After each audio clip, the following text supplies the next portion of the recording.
Everyone is excited about Doge, the Department of Government Efficiency.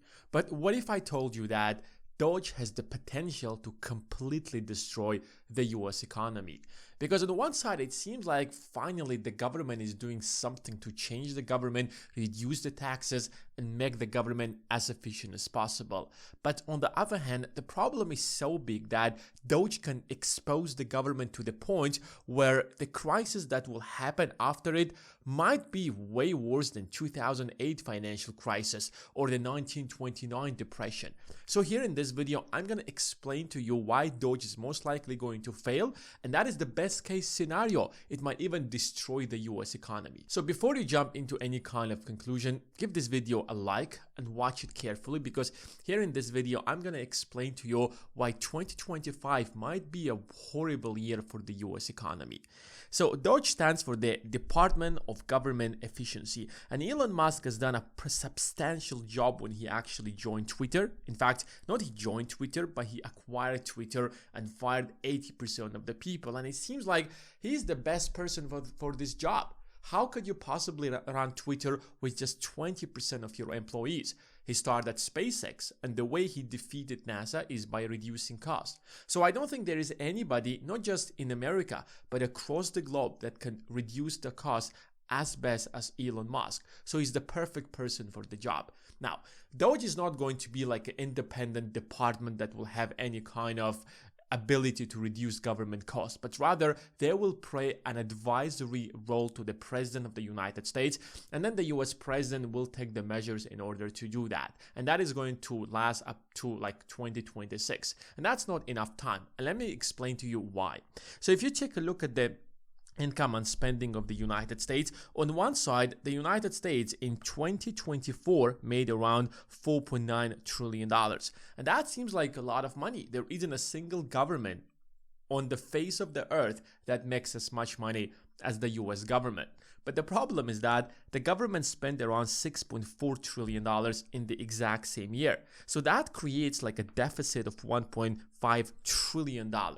Imagine for a moment, like as of today, the US government has to reduce its spending by at least $1.5 trillion just to balance the books. And we are not talking about the fact of paying off the debt that is like what, $37 trillion? Now in 2025, that debt is going to grow to as much as $40 trillion. And it's probably going to be like the largest government debt in the history of the world, most likely.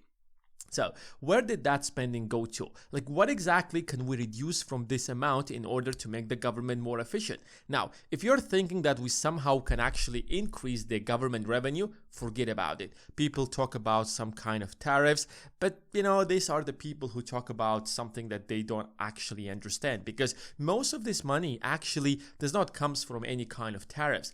That actually comes from income taxes that you pay. It comes from payroll taxes that you pay. And I don't think we want more taxes. We don't want to tax more people. And even if we actually try to impose more tariffs on other countries, remember, all of those countries are going to retaliate, and that action is going to backfire to the United States. So the only thing that we can do for now is just reduce government spending, and that's the job of the Doge. So if you take a look at the government spending, we have mandatory spending, which is around $3.6 trillion. And that is the biggest spending. Mandatory spending basically means that these are the kind of spending that you cannot possibly touch. And if you want to make any kind of changes to those kind of spendings, you need the approval of the Congress. And that's not as easy as it sounds. Even if you have like all the Republicans on your side, it doesn't mean that they're going to vote for it. So we are talking about Social Security, $1.5 trillion, Medicare, $1 trillion, Medicaid, $500 billion, and other expenses around $700 billion. So if you want to make any kind of changes to any of those spendings, it's not like the president can just sign an executive order and those changes will take place. That's not going to happen. You need Congress to approve that.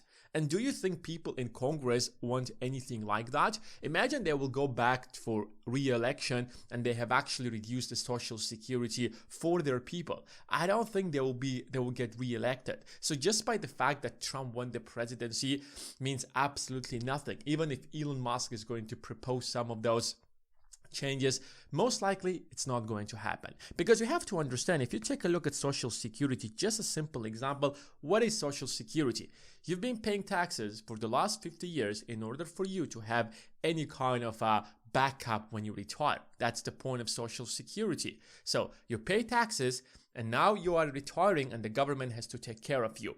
And imagine your governor or the person who represents you in the Congress is going to tell you, listen, John, or whatever your name is, you're not going to get your money back. Yes, you pay taxes, but you're not going to get your money back. Isn't that insane? Those people will never get reelected. So I don't think anybody in the Congress will do anything like that. And some people might say, well, we can restructure the Medicare, we can restructure Social Security. Well, maybe that is possible, but even if you try to do that, you might actually be able to save like $50 billion, maybe $100 billion, but that's no way close to just closing the deficit in the first place, which is $1.5 trillion. So this $3.6 trillion is most likely not going to be changed. Now, don't forget the fact that Doge is not going to be there for the next 4 years. As of now, we know that Doge is going to be up to like 2026. Maybe it might even be the entire presidency of Trump, which is 4 years, but that's not even a fact. Even if it's going to be there for the entire 4 years, 4 years is not enough to make any real changes to the mandatory spending of the United States. So the only changes that Trump can actually do is the discretionary spending, which actually where we have education, $120 billion, transportation, $100 billion. So we have housing, energy, for example, $65 billion. And these are the kind of changes that Trump actually can do. And they total to around $1 trillion. Now, if you actually pay attention, these are not big numbers. We are talking about one of the largest countries in the world, and we are talking about the largest economy in the world. So if the largest economy spends $120 billion on making sure that at least primary education is available to people, it's not really that much. We are talking about the entire United States. So if you're paying taxes and the government is doing the absolute basic to provide people with some basic education, how much can you actually cut from that $120 billion? Okay, maybe $5 billion, maybe $8 billion, but that's best case scenario. Now remember, in this part goes wages to whom? To teachers. Guess how much teachers are making? Well, if you pay attention to how much teachers are paid in the United States, they are far from the wealthiest people in the country. So if you're going to cut that, you might actually cut their wages as well. And if you already have a trouble or a real problem in the country where teachers are not paid enough, it is going to make the problem significantly worse. Or let's take another example, energy. So you have the entire United States. Yes, we have like private companies that are doing energy, but the government is spending the absolute basic in order to make sure that everybody across the country has at least access to the basic energy. And that's not, that comes in form of subsidies, for example, to some of those companies to make sure that energy companies operate in some areas where it might not be cost effective. And the reason they are there is because it's subsidized by the government. And that is an absolute basic necessity that the government has to provide for a simple fact that people are paying taxes. So if you think that we can actually do any changes here, then you probably are you have high expectations about what Trump can do with this. The only thing that could possibly be changed is the foreign aid, which is around $45 billion. Now, you might say that, $45 billion foreign aid? Yes, we can absolutely cut $45 billion.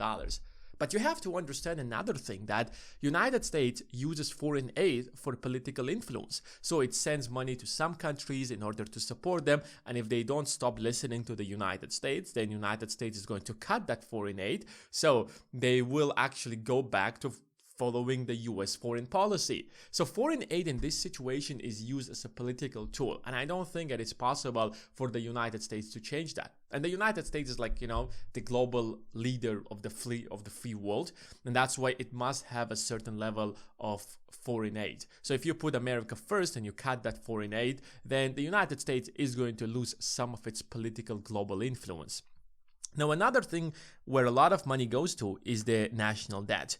And as of 2024, the US government spent around $1 trillion paying government debt. So we're trying to lower down the cost in order to make sure that we can pay off the debt. And if we reduce this number, which is $1 trillion, then it's going to take us way longer to pay that debt. And the debt has interest, which means that it grows every single day. And I want you to pay attention that this $1 trillion is not like a lot of money towards the debt. Most of that goes into paying the basic interest for that debt. So if you accumulate a certain level of interest by the bonds that the government has actually issued, and you don't pay that basic interest in the first place, do you know what's going to happen? That means that you have defaulted on your loan. And if you ever default even once on your loan, you're going to lose your credit worthiness towards the investors, and they no longer will buy your government bonds. And next time when you're offering government bonds, do you know what you have to do? You have to offer them a much higher interest rate in order to make sure that they will be interested in buying your government bonds. So it's not in the interest of the United States to skip some of those payments. In fact, if you actually even take a look at how the US government pays off its debt, it's so insanely interesting. Every single year, you hear a lot of news about the fact that, oh, we have to increase the debt ceiling. And that happens because the government is borrowing money. It's issuing new debt in order to pay its old debt.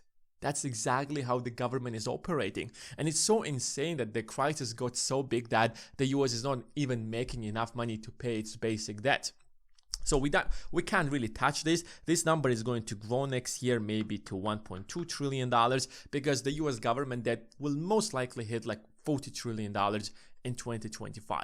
Now, there is one more major category where the United States has the ability to actually lower down the cost, and that is defense.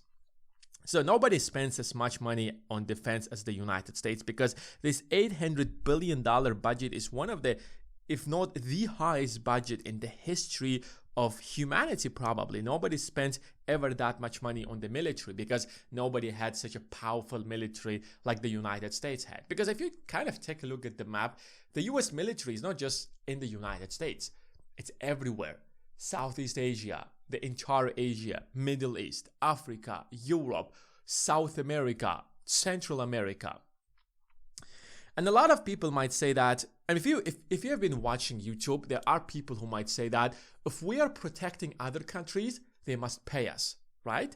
Wasn't that the promise of Trump? And it makes absolute sense. I mean, think about it.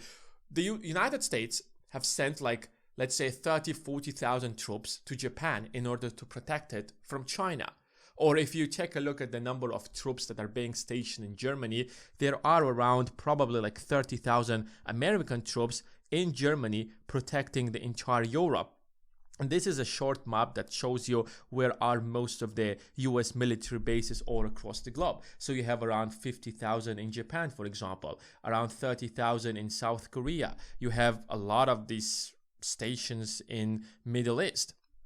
So the natural question might be, why are we spending hundreds of billions of dollars in order to protect those countries?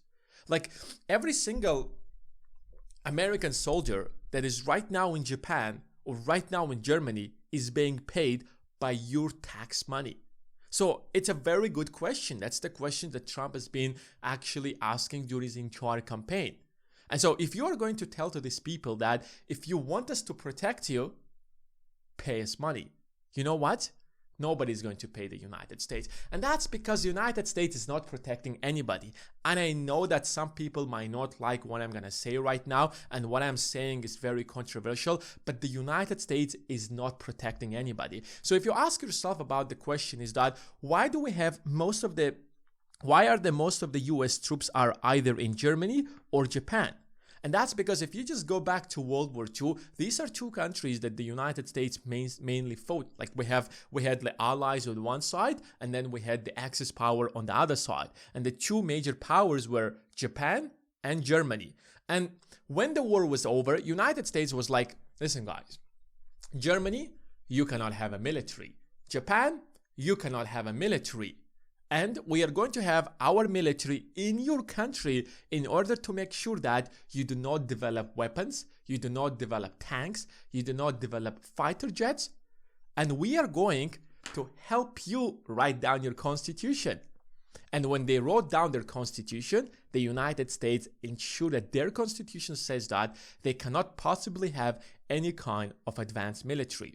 Yes, that constitution changed over time, over the last 70 to 80 years since 1945, but overall it still prevents them from having a powerful navy or a powerful military. And the United States does not want to withdraw its troops from those countries in order to make sure that the United States has a control over those countries. So the US military everywhere, not for the fact that the United States wants to protect all of these countries, but rather because the United States created a world order that benefits US companies, that benefits United States, that advances US interests all across the globe. And in order to make sure that world order is intact around the globe, you need to have a powerful military all across the globe that tells everybody that if you actually move by an inch, we are going to come after you. So imagine for a moment if the United States is going to leave the European Union, like let's say Germany, the UK, France, and everybody, and European Union is going to say, Europe first, just like the United States, just like we have Trump in the United States who put America first. Do you know what Germany is going to do? Germany is going to say, listen, from now onwards, we don't care about American interests in Europe. So that conflict you have, for example, in Ukraine, well, we have a conflict, but for the benefit of German economy, we need to keep buying cheap Russian gas, because otherwise most of our industries are suffering. So we will not buy American oil and gas. Do you think that is in the interest of the United States? Well, absolutely not. So if the United States is going to take its troops out of Europe, then US interest in the long run is going to suffer. The same thing will happen to Japan. So if the US will tell to Japan that unless you pay us, we're not going to protect you, otherwise we'll take off our troops. Do you know who is going to suffer? The United States, because Japan is going to say, for God's sake, take off your troops out of our country, and we will spend that money not paying you, but rather developing our own military. So over time, Japan will have a strong military, Germany will have a strong military, France will have a much stronger military, and overall the United States is going to lose that capacity, because the foreign policy of the United States over all of this time was like, nobody should develop a strong military except us. So if you want military equipment such as fighter jets, navy, you can simply buy from us. So the more money that comes to the United States, the more money the US will have to develop more advanced weapons, and the more advanced US weapons are going to be, well, the rest of the world is not going to develop their own militaries. And that's why, for example, the United States does not like China. I mean, ask yourself a very simple question. Has China ever invaded any country all across the globe? Well, absolutely not. But then you have all of this news about invading Taiwan. Now, if you know anything about the history of China and Taiwan, you know the conflict out there. I mean, if you ask yourself how many countries did the United States invaded or Japan invaded over the last 100 years, I mean, you have a long list, but that's not the case when it comes to China. Let me give you another example. If you pay attention to this map, you realize that there are a lot of American troops in this part of the world, and that's where Panama is located. So if you ask yourself, why do we have so many American troops in Panama? And the answer to that question is very simple and straightforward, and that's because prior to Panama Canal, it was very difficult for the American Navy to go from one part of the world or one giant ocean to the other giant ocean. So it would take them like days, if not weeks. And now you can actually build a tiny canal out there. But Panama back in the days was part of Colombia, and Colombia did not agree to the fact that the United States is going to come and build its canal out here. So because Colombia did not agree, the United States supported the separatists in this part of the world in order for them to have independence from Colombia.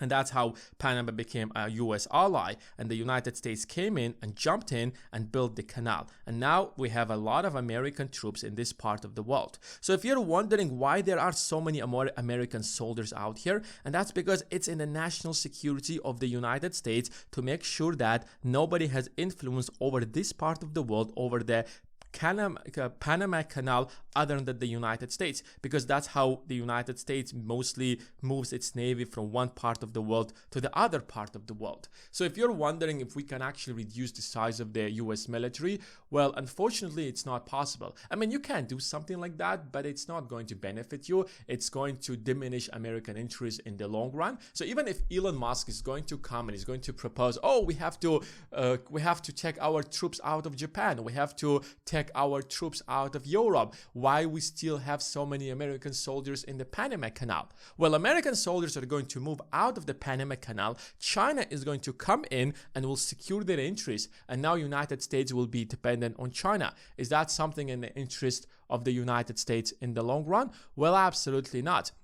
If the United States is going to move out of Japan, Japan will have to militarize itself, and over time maybe they will have to actually build their own nuclear weapons, for example. Is that something that the United States wants? Well, absolutely not. The US wants to have an absolute monopoly, for example, on nuclear weapons. There are a few countries that want to have that monopoly, and that's why every single country that wants to have that kind of weapons, the United States sanctions them and prevents them from having anything like that. And that is the difference between running an empire and running a business. If you're running a business, what you need to do is that you need to cut costs. You need to make sure that your business is cost effective. You need to make sure that you're selling the best product at the cheapest price possible. And that's how you make as much money as possible. But when you're an empire, when you have built the rules after the World War II, you can actually play by those rules because you have the government, because you don't have like a higher authority who is going to impose those rules. You are going to be that high authority. And that's why you need a very strong military that is present everywhere, all across the globe, in order for you to impose those rules everywhere so that everybody plays by the rules that you have imposed on everyone else. And that's the difference between running an empire and running a business. So when Trump is going to jump in, or Elon Musk is going to jump in and is going to advise President Trump in order to reduce, for example, the size of the military in order to save taxpayers' money. Yes, from one side, it makes very logical sense, but from the other side, it is going to diminish American influence all across the globe over time. And let me give you a very simple example how that could actually hurt America. So if you check at the United States is one of the largest countries in the world. And the US market is one of the largest markets in the world. And if you take a look at how major empires ruled the world, the basic rule is that divide and conquer. So if you have a long list of smaller countries, it's very easy for you to control them. So let's take an example of France. France is a large country. It has a very advanced economy, but it's nothing compared to the United States. The US GDP is around like 26 or 27 or maybe $25 trillion. French GDP is around $2.5 trillion. So there is no comparison. So if you have a company that succeeds in the United States, it can easily go and establish itself in France and take over the industry. But if the French government is going to impose super high tariffs on American companies, then this American company, whether it's Apple, whether it's Amazon, whether it's Microsoft, cannot possibly conquer the French economy, the French market. And that's why it's in the best interest of the United States for all of those smaller countries other than the United States to have with them free trade agreements so that they can come and sell in the United States. But on the other side, the United States will keep its companies to dominate the entire world. And that's how United States actually rules the world. Go to any country across the globe. You have McDonald's, you have iPhones, you have Coca-Colas. Like, American companies are literally everywhere. So whenever you have a country that got its independence and signed free trade agreements with the United States, it's in the best interest of the United States to have those free trade agreements, because US companies can jump in and dominate that market before local competitors will actually be able to establish themselves. And without government support, those government companies cannot possibly compete with the United States. And if the government is going to intervene and support its local industries, what do you think is going to happen? They have violated the free trade agreement, and now United States can sue them and take severe actions against them. And that is why, and that's the exact same thing that happened, for example, with Japan. United States has its military in Japan to make sure that Japan plays by the rules that the United States have established after World War II, and that's how American companies have dominated Japan. And when Japan actually jumped in and took over, for example, US auto market back in 1970s and 80s, what do you think United States did? It forced Japan and made sure that the Japan signs a deal that is not in the favor of Japan, and that's what crushed the Japanese economy back in 1996. And until today, the Japanese economy is suffering. And United States, for example, cannot do something like that with China. It told China not to devalue its currency, but China is like, we don't care. We're gonna do whatever we have to do. If you don't like what we do, sue us. But who is going to impose those rules on China? Well, nobody. But when it comes to Japan that does not have a military and US troops are in that country, well, it's a completely different story. So if you take a look at all the US companies, for example, at the S&P 500, 40% of their revenue comes from international markets. And if you're talking about larger companies such as Apple, Microsoft, then half of their revenue comes from international markets.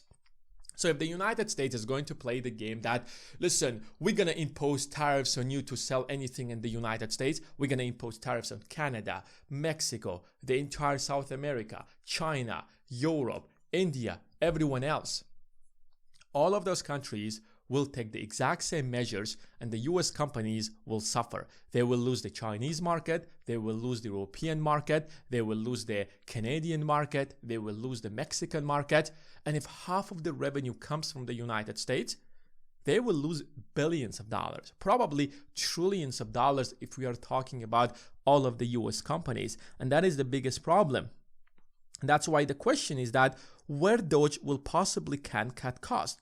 Well, I don't think there is a single sector in the United States government where cutting costs is actually possible. And if Elon Musk is going to dig very deep within the US government, it will expose how inefficient the US government is. And for the United States to actually continue operating in such a way, it must keep overspending in its military to make sure that the US global dominance continues in the world. And that's how America keeps winning. There is probably no other way for the United States to continue. And even if they try to cut costs, maybe $100 to $300 billion is a real possibility to cut from the government spending. But when you're spending almost $7 trillion and you cut costs by $300 billion best case scenario, yeah, you have saved a lot of money. No questions about it. But in comparison to how much money the government is actually spending, well, it's absolutely nothing. Another thing that people don't really understand about how a government works, and this is one of the reasons, for example, that Soviet Union back in the days collapsed, is a very simple reason that every single government department must spend every penny they got for that particular year. Otherwise, the government is going to reduce their budget for next year. So imagine you're running the Department of Education, or imagine you're running the Department of Energy, or imagine you are running the entire defense or the FBI, whatever you are actually running. And you have a set of money that is set by the government for you for that particular year. Let's say it's $100 billion. If you don't spend all of that $100 billion within that particular year, next year the government is going to reduce your budget. You're going to say in Washington that, listen, we sent you $100 billion, you spend just $90 billion. Well, maybe those $10 billion are extra. And you are, as the head of that department, you want more money. You don't want less money, especially you know that maybe next year inflation is going to rise. Maybe you need to pay your people more. Maybe you need some extra costs. So you are going to spend every single penny by the end of every single year to send a message to the Washington that this money is not enough, please send us more money. So you have every single department operating from that mindset. And that is the difference between a government mindset and and a business mindset. Because in business, you cannot possibly do that. You don't print money in business. You don't have taxpayers in business. You have a product or a service, and then you have a market where you have to compete against everyone else. But that's not the case when you have a government. So getting rid of that mentality is almost impossible. And within a single year, I don't think Elon Musk is going to be able to achieve anything meaningless in that part. So these changes that Elon Musk is going to dig within the government of the United States might actually crumble the entire system, because I genuinely believe that Elon Musk is going to do his absolute best in order to make sure that he can reduce the size of the government, he can reduce the spending that is done by the government, because Elon Musk is probably looking at the US government and he's like, you guys are spending like trillions of dollars, like $6.5 trillion. Do you know what I can do with that kind of money? Because he's operating from a business perspective. So if he digs very deep into that and realizes how much money is being wasted in the government, and if he is going to expose that on Twitter, for example, it can have a catastrophic impact on the entire US government. And if the US government is going to play around with its defense and is going to withdraw troops from all across the globe, it might actually have a devastating consequences on the US economy overall. Because don't forget that Trump is going to be there for just 4 years and he's going to leave. Elon Musk might be there for a shorter period of time and he's going to leave. But the US government will have to keep going on, will continue operating even after them. And that is something you have to keep in mind. So if you want to keep yourself safe, the best way to do that is to make sure that you have invested in the right assets. You have bought the right assets that are going to grow, whether there is going to be a crisis or not. And if something like that is going to happen and the economy is going to tank into a recession, you have yourself saved. You have saved your money, you have saved your wealth, and you're not going to get poor like everyone else within that economy, but rather you're going to emerge out of that crisis much stronger, much richer, and much wealthier. And if you want to know how to do that, then check out the description of this video. Thanks for watching, and I will see you in the next one.